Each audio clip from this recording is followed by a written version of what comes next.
When the avoidant waited for you to beg, but you stayed silent and this happened. There is a very specific kind of silence that changes everything between two people. Not the angry kind, not the dramatic kind, the kind that arrives after someone expected you to chase them and you didn't. The kind where they pull away expecting paragraphs, tears, emotional chaos, repeated phone calls, late-night confessions, and proof that they still matter to you more than your own dignity.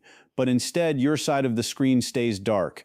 No emotional speeches, no desperate explanations, no please don't leave, just silence. And what makes this moment so powerful is that avoidants are often prepared for pain, but they are not prepared for absence. They know how to defend themselves against pressure.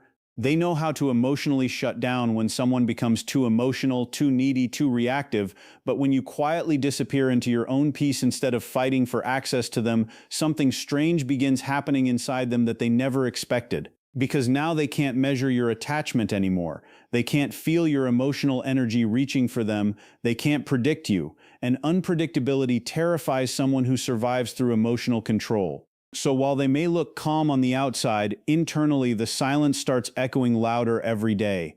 And if you've ever been in this position where you loved someone deeply, got pushed away, and then finally chose silence instead of self-abandonment, subscribe to the channel right now, because this entire video is going to feel less like entertainment and more like someone finally explaining the emotional reality nobody talks about. The truth is, many avoidants do not pull away because they fully want you gone forever. That's the part people misunderstand. Sometimes distance is their way of testing emotional safety without directly admitting they need reassurance. Instead of saying, "I'm scared you'll leave me," they create emotional space and subconsciously wait to see whether you panic, whether you chase, whether you fight harder for them. It sounds contradictory because it is contradictory. Their deepest fear is emotional engulfment, but their second deepest fear is emotional abandonment. So they live trapped between wanting closeness and wanting escape at the exact same time, and when someone keeps chasing after they withdraw, it temporarily soothes both fears. The avoidant gets distance while still feeling emotionally desired. They get to disappear without fully losing access to your love. That becomes the emotional pattern, the cycle. Push away, watch you chase, feel validated, repeat. But this time, you didn't play your role in the cycle anymore. You stayed silent, and your silence created something they were never emotionally prepared for: uncertainty. Suddenly, they don't know if you're crying over them or healing without them. They don't know if you're waiting or slowly detaching. They don't know whether your love was unconditional or finally exhausted, and that unknown becomes psychologically unbearable because avoidants rely heavily on emotional predictability to feel safe. When you stop reacting, you quietly remove the emotional map they depended on. At first, though, they convince themselves your silence means nothing. This is important to understand. In the beginning, the avoidant often feels relief, space, freedom. Their nervous system calms down because the emotional intensity disappears. No difficult conversations, no vulnerability, no pressure to explain themselves. They lean into distractions, work, routines, social media, hobbies, random conversations, anything that helps them avoid sitting still long enough to feel what's actually happening underneath. And during these early days, they fully expect you to break first. They expect the late-night message, they expect the emotional reach-out, they expect to reopen the door whenever they feel ready and still find you standing there emotionally available. Because in the past, maybe you always were, so initially your silence gets misread as temporary. They tell themselves they just need time, but then something starts shifting, slowly, quietly. Days pass, then more days, still nothing, no emotional explosion, no attempt to force reconnection, and the silence starts feeling different now, heavier, less like temporary space and more like emotional absence. That's when relief starts transforming into curiosity.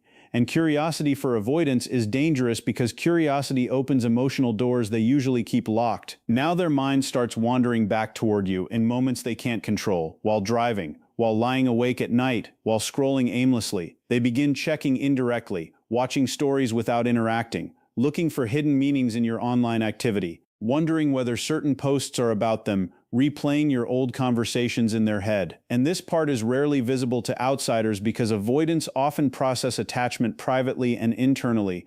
They do not always express longing openly. In fact, the more emotionally affected they are, the quieter they sometimes become. But internally, the silence begins creating emotional static they cannot switch off anymore. Because your absence forces them to confront something uncomfortable. Your emotional presence had become part of their stability. The warmth you gave them, the consistency, the availability, the emotional reassurance they acted casual about receiving. It mattered more than they admitted. And now that it's gone, they notice the empty spaces it used to fill. Suddenly, the relationship starts feeling emotionally clearer in hindsight than it did while they were inside it. And this is where the avoidant begins experiencing something they secretly hate: loss without closure. Because your silence leaves them alone with their own thoughts instead of allowing them to focus on managing your reactions. What makes silence so psychologically powerful with avoidance is that confrontation actually helps them maintain their defenses. Think about it. If you beg, cry, argue, or demand answers, their brain immediately shifts into protection mode. Walls go up, distance increases,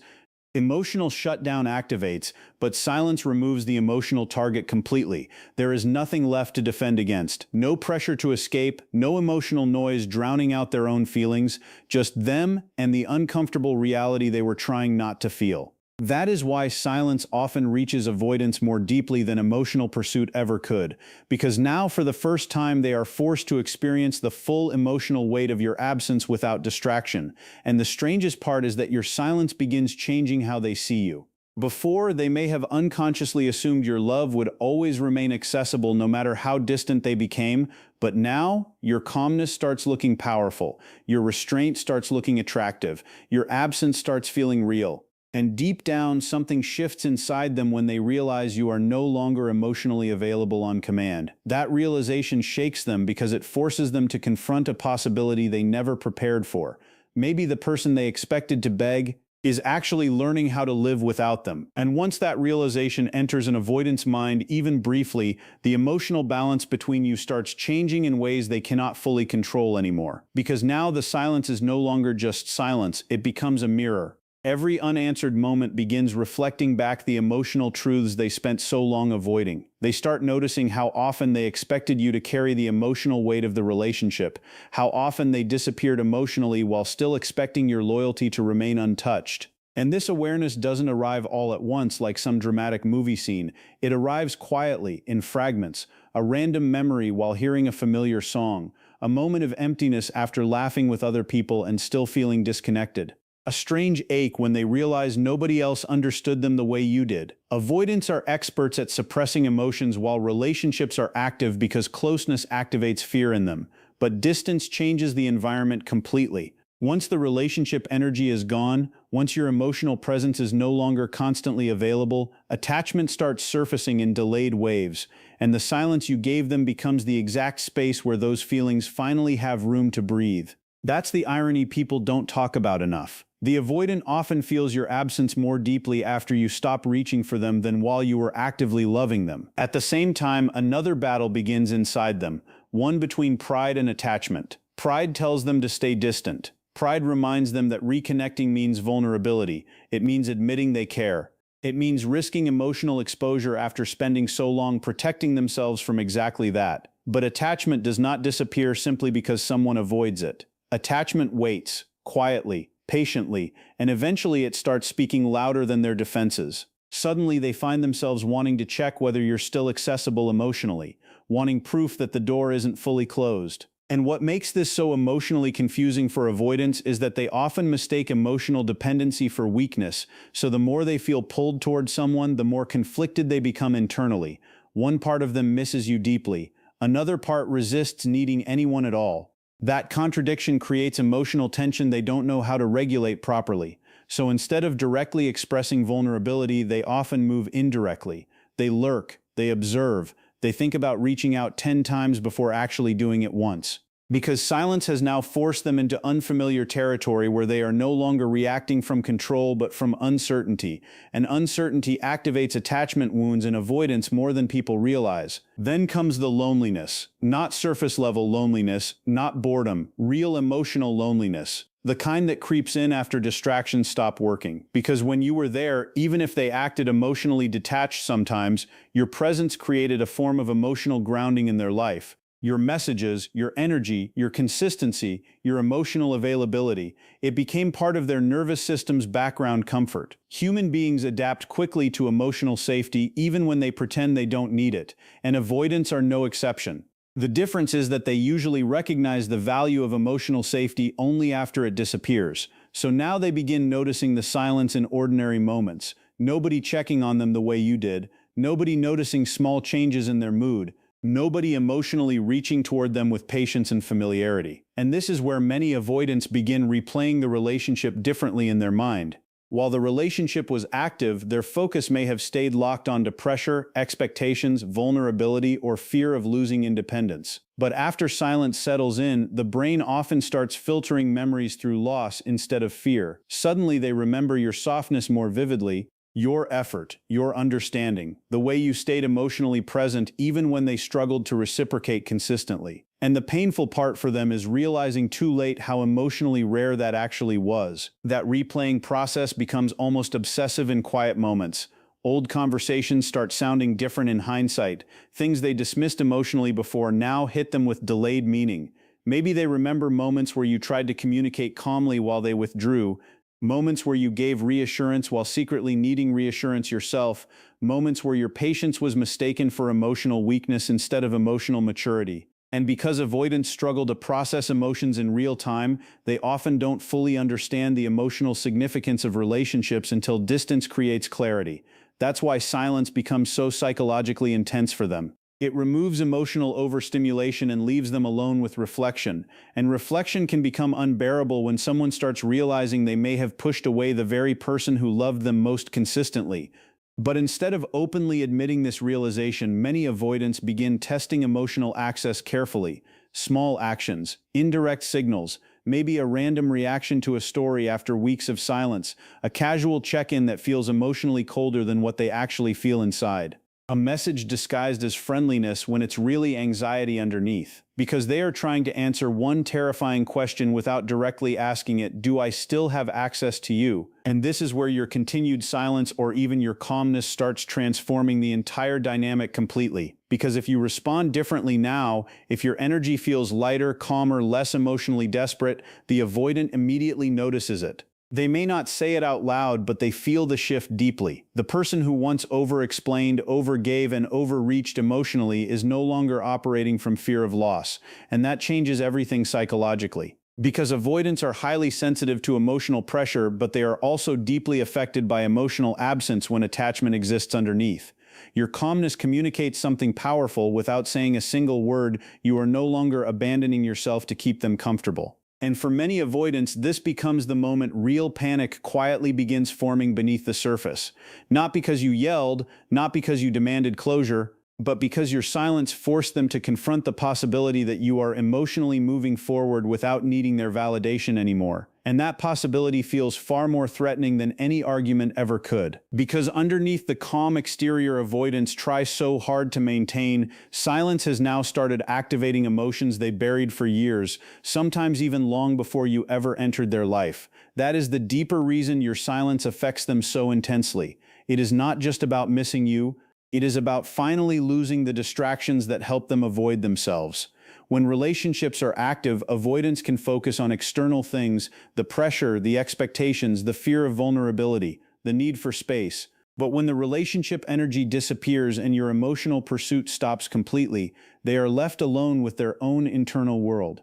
And for someone who has spent years surviving through emotional suppression, that internal world can feel overwhelming. Suddenly, emotions they kept compartmentalized begin surfacing all at once: regret, longing, fear, nostalgia, shame, emotional dependence, vulnerability, feelings they spent years convincing themselves they did not need to feel. Your silence becomes the environment where all of those emotions finally echo loud enough to be heard. And this is why avoidants often look emotionally unaffected in the beginning but unravel internally much later. Their emotional processing is delayed because protection comes first and reflection comes second. By the time they truly begin understanding what they lost, the other person is often already healing. And once that delayed emotional awakening starts happening, something almost tragic begins unfolding inside them. They start romanticizing the relationship in ways they never allowed themselves to while they still had access to it. Little moments suddenly feel emotionally enormous in hindsight. The way you checked on them without being asked, the patience you showed during their emotional shutdowns, the safety they felt sitting beside you during ordinary moments they barely appreciated at the time. Human beings often fail to recognize emotional security while living inside it because familiarity makes valuable things feel permanent. Avoidants are especially vulnerable to this because their fear of closeness constantly distracts them from the closeness they actually crave. So now, in your absence, memories begin softening around the edges. Their brain stops focusing only on fear and starts focusing on comfort.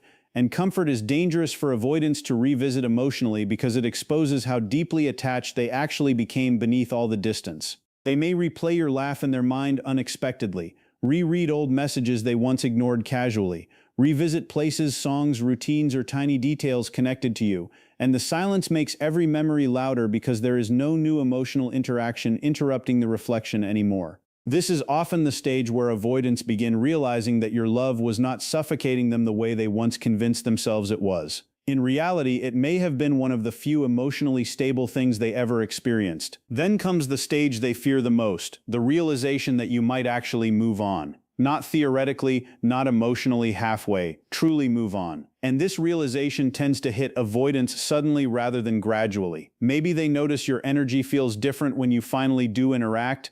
Maybe they sense emotional detachment in your tone. Maybe they see signs that your life is continuing without them at the emotional center anymore. And for the first time, they are no longer reacting to your pursuit, they are reacting to your absence becoming permanent. This is where emotional panic often starts quietly taking over internally, because many avoidants subconsciously believe emotional access will remain available indefinitely even after distance, conflict, or withdrawal. They expect the connection to pause, not disappear. But once they feel the emotional door slowly closing for real, attachment fear suddenly becomes stronger than intimacy fear. The same person who once avoided emotional closeness now feels terrified by emotional loss. And this creates enormous internal confusion because avoidants are not used to seeing themselves as emotionally dependent on anyone. So when they begin feeling anxiety over losing you permanently, their identity starts conflicting with their emotions. Part of them still wants to maintain distance and emotional control. Another part desperately wants reassurance that they have not lost you forever. That internal contradiction creates emotional chaos they rarely know how to express in healthy ways. This is why avoidants often return in emotionally confusing ways rather than direct vulnerability. Sometimes they come back softly, carefully, indirectly. A random message that feels strangely casual considering the emotional weight underneath it. A small interaction designed to test whether warmth still exists between you.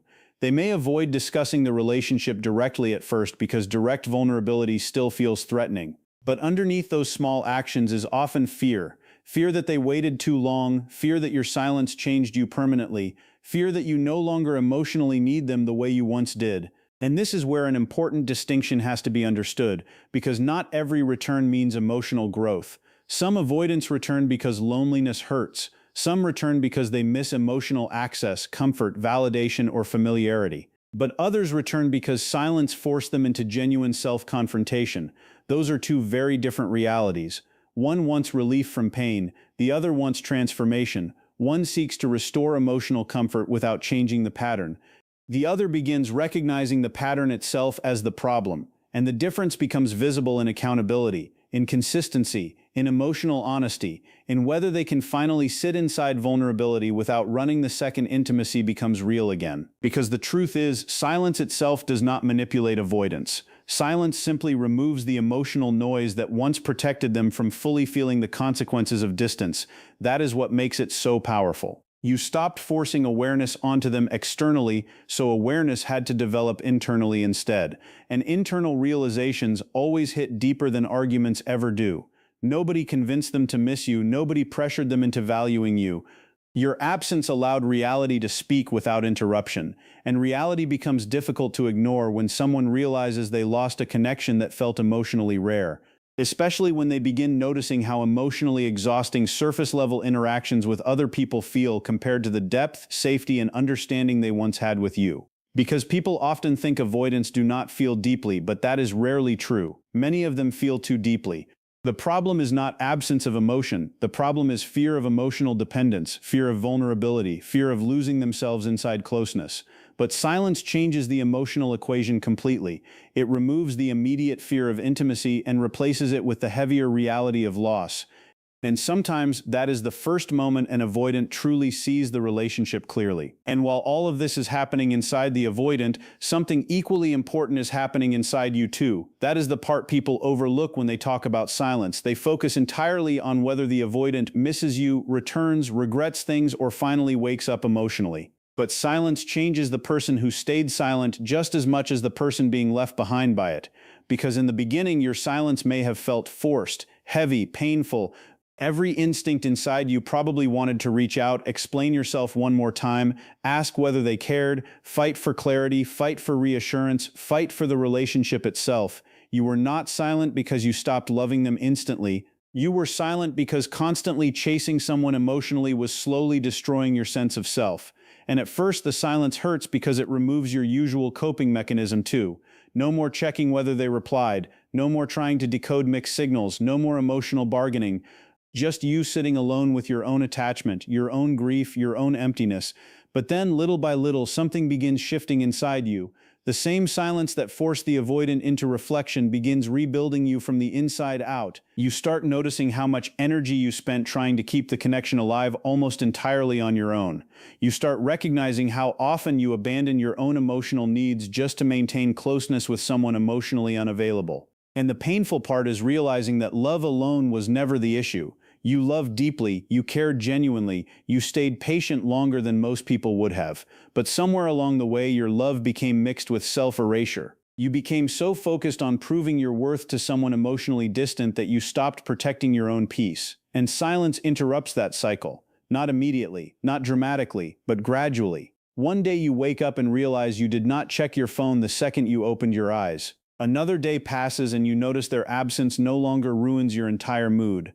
Then eventually you begin reconnecting with parts of yourself that got buried beneath emotional anxiety. Your routines stabilize, your mind quiets down, you laugh without forcing it. You stop rehearsing imaginary conversations in your head. You stop needing constant emotional confirmation to feel okay. And this is where the transformation becomes real, because silence stops being a strategy to get them back and starts becoming the space where you finally return to yourself. Ironically, this is often the exact stage where the avoidant feels your emotional shift most intensely, because your energy no longer reaches toward them with desperation. There is no emotional pulling anymore, no silent begging hidden beneath your words. And avoidants are extremely sensitive to changes in emotional accessibility. They can feel when someone is emotionally detaching for real. It changes the entire atmosphere between you. The person they once expected to wait forever is now emotionally standing on their own feet. And for many avoidants, this realization creates a level of grief they never anticipated. Because now they understand something too late. Your constant emotional presence was never guaranteed. It was a gift, a deeply human gift. Your patience, your understanding, your willingness to stay emotionally open despite inconsistency, and when that gift disappears, they often begin seeing your value with painful clarity. But by this stage, your relationship with yourself is changing too. You are no longer measuring your worth through their ability to choose you consistently. You are no longer begging to be emotionally prioritized. And this is why silence becomes transformative instead of manipulative. It is not about punishing someone into loving you. It is about finally refusing to abandon yourself in order to hold on to someone else. And sometimes the avoidant does come back after this shift. Sometimes they return softer, more emotionally aware, more honest about the fears that controlled them. Sometimes silence truly becomes the thing that breaks through years of emotional avoidance because loss finally forces self-awareness into the open. But even then, something inside you has changed permanently. You no longer look at love the same way. You no longer confuse emotional inconsistency with depth. You no longer romanticize being the only one fighting for connection. Because silence taught you something difficult but necessary. Love should not require you to constantly prove your worth to someone who only values your presence once they feel your absence. And that lesson changes the way you move forever. It changes the standards you hold, the boundaries you keep, the energy you tolerate. You begin understanding that real emotional security does not leave you starving for reassurance while giving endless understanding in return. Real connection does not constantly make you question whether asking for basic emotional consistency is too much, and once you truly internalize that, you stop shrinking yourself emotionally just to stay connected to people who fear intimacy more than they value love. That is why the ending of this story is so emotionally complicated. Because sometimes the avoidant finally understands your value at the exact moment you no longer need them to understand it anymore. That is the tragedy hidden inside so many avoidant dynamics. The clarity arrives late. Delayed by fear, delayed by emotional suppression, delayed by the belief that love would remain accessible no matter how much distance existed. But silence changes timelines. It forces growth on both sides. The avoidant is forced to confront emotions they spent years outrunning, and you are forced to confront the ways you abandoned yourself trying to hold on to someone emotionally unavailable. And by the time both people finally see the truth clearly, the emotional landscape has already changed. Because the silence that once felt unbearable became the very thing that healed you. It taught you how to sit with loneliness without collapsing, how to stop over-explaining your worth, how to stop chasing people who only felt safe loving you from a distance. And maybe the most powerful part of all this is realizing that your silence was never empty. It was full of transformation, full of grief turning into self-respect, full of attachment turning into awareness, full of emotional chaos slowly becoming peace. So if you are in that silence right now, wondering whether they miss you, whether they regret things, whether they are secretly thinking about you while pretending not to care, understand this. Sometimes the greatest shift is not the avoidant finally waking up emotionally. Sometimes the greatest shift is you finally realizing that your value existed long before they learned how to recognize it. And once that realization settles into your spirit deeply enough, you stop begging for love that requires self-betrayal to maintain. You stop trying to earn emotional consistency from people committed to emotional distance. You stop making someone else's confusion your responsibility to solve, because silence eventually teaches something that heartbreak never could. The moment you stopped chasing them was the moment you finally started finding yourself again.